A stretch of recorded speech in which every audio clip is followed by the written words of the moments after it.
Hello, what's up? Your best here. Masakit ba ang inyong likod? Hirap ka sa pag-ihi? Nananakit ang tuhod bunga ng rayuma? Mayroong UTI at marami pang iba. Dahil baka hindi mo pabatid na ang mga bahaging ito pala ng guyabano o ang mga nalalaglag na bahagi buhat sa bulaklak ng guyabano ay napakabisa at mapapakinabangan din pala. Mayroon ka rin bang mga sakit na nararamdaman kagaya ng ating mga nabanggit? At matapos mong ipakonsulta sa doktor, ay hindi pa rin naman humuhupa at nawawala ang sakit. Bakit hindi mo subukan ang puno ng guyabano na maging noon pa man ay napatunayan ng maraming nalulunasan at kondisyong naaagapan? Madalas nating naririnig na ang dahon ng guyabano ay epektibong herbal. Gayon din ang mga bunga nito na maliban sa masarap ay masustansya rin. Subalit narinig mo na rin ba na maging ang mga bulaklak ng puno ng guyabano ay may kagamitan din pala? Ito ay ang mga dilaw na hugis-pusong bahagi ng bulaklak ng guyabano na nahuhulog sa lupa kapag ito ay bumubukad na.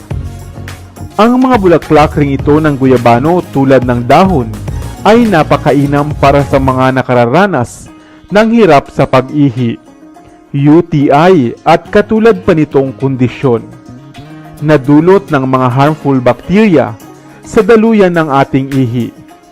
Ang vitamin C nitong taglay ay mahusay upang maiwasan ang ganitong mga klase ng karamdaman.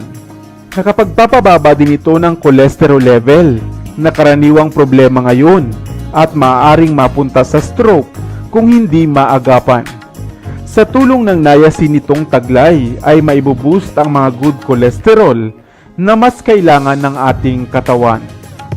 Mainam din itong remedy sa mayroong anemia o madalas na pananakit ng ulo at sentido. Kung lagi naman kayong nakararanas ng leg cramps dahil sa palaging pagtayo, gayon din naman sa pananakit ng kasukasuan at tuhod, bunga ng rayuma, napakabisa rin ng guyabano flower para dito. Nakapagpapalakas din ito ng buto at nakapagpapaganda ng pang-araw-araw na mood. Napakabisa rin ng guyabano para sa mayroong mga cancer upang malabanan ito at upang maiwasan ang pagkabuo ng mga cancer cells sa ating katawan. Gayon din sa pananakit ng likod at isa ngang immune system booster. Kaya naman maliban sa dahon nito, ang mga nahuhulog na bahagi buhat sa bulaklak nito ay napakabisa rin pala. Ang mga pinaglagaan ng bulaklak nito ay maaari mong gawing tubig sa umaga, tanghali at gabi bago kumain hanggang sa tuluyan na ngang mawala ang nararamdamang sakit.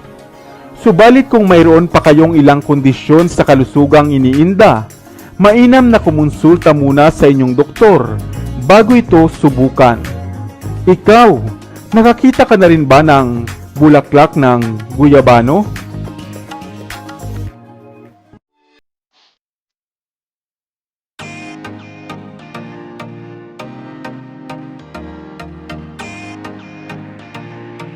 Nakatikim ka na ba ng prutas na guyabano o tinatawag ring langka ulandra? Isang popular na prutas lalo na nga sa mga tropikal na bansa, kagaya nga dito sa Pilipinas.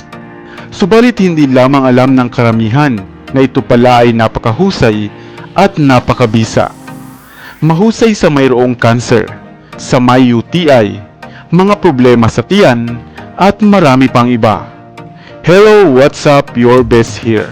Sa video ito ay isa-isahin naman natin ang mga benepisyo sa ating katawan at sa ating kalusugan ng puno at prutas na guyabano. Ang soursop o guyabano sa Tagalog ay tinatawag ring graviola at guanyabana. Ito ay isang prutas na mula sa puno ng Muricata. Isang evergreen na puno na mayroong medyo malalapad na mga dahon. Ang guyabano ay isang green o yellow-green na prutas at kadalasang nagtataglay ng mga mumunting spike. Ang mapuputing laman nito ay may halimuyak namang kahawig ng pinya at lasa na nalalapit sa strawberry at apple, at mayroong taglay na citrusy flavor.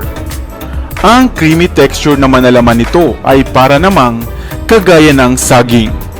Ngunit batid mo ba na ang prutas o puno ng guyabano ay nag-uumapaw pala sa mga gamit at health benefits?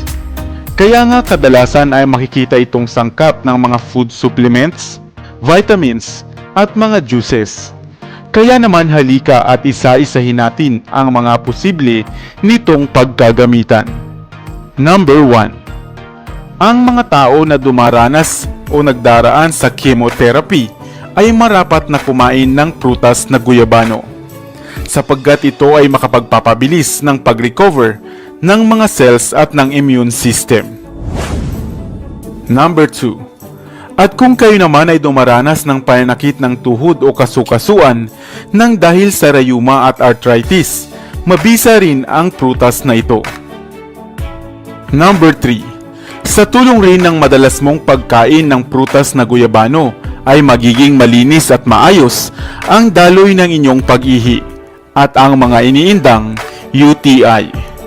Number 4. Kung kayo naman ay mababa ang iron sa katawan, makatutulong at makababalanse rin ang prutas na ito. Number 5. At dahil mahusay sa pandagdag ng lakas ang guyabano, ay nakababawas rin ito sa posibleng pagdanas mo ng mga pitig o muscle cramps. Number 6. Magaling din sa inuubo at mayroong asthma ang pagkain ng prutas na guyabano. Number 7. At panlaban din ito sa ilang mga problemang kaugnay ng sakit sa tiyan o mga stomach distress. At ang panghuli at ang pinakamahusay nitong gamit ay mabisa itong panlunas sa mayroong mga cancer. Bagaman walang matibay na tala na ito nga ay nakaalis ng mga cancer cells, ay patuloy pa rin itong naiugnay sa karamdamang ito. Hindi lamang ang pagkain ng prutas nito ang maaari ninyong gawin, kundi ang pagpapakulo ng 7 hanggang 10 dahon ng guyabano at inumin ito 3 beses sa isang linggo sa loob ng isang araw. Hindi ba't napakaraming prutas o mga halaman sa paligid na lingid nga sa ating kaalaman ay siyang lunas pala sa ating karamdaman? Bagaman ang ilan sa mga ito ay hindi pa aprobado ng siyensya, ngunit maging noon pa man, maging ang ating mga ninuno, ito ay ginagamit na nila. Kaya naman isang paalala na ingatan ang ating kalusugan, sapagkat ito ay isang kayamanan. Sumangguni sa mga doktor kung kinakailangan, ngunit ang pamumuhay pa rin ng malusog ang unang hakbang. Sana ay may bago kang natutunan sa videong ito. Sa Best TV, tayo ay matuto, utak mapuno ng bagong kaalaman. Dito na sa Best TV, tayo ay lumibot, lihim na mundo ay ating matuklasan. Dito yan sa Best TV, dito yan sa Best TV, dito yan sa Best TV,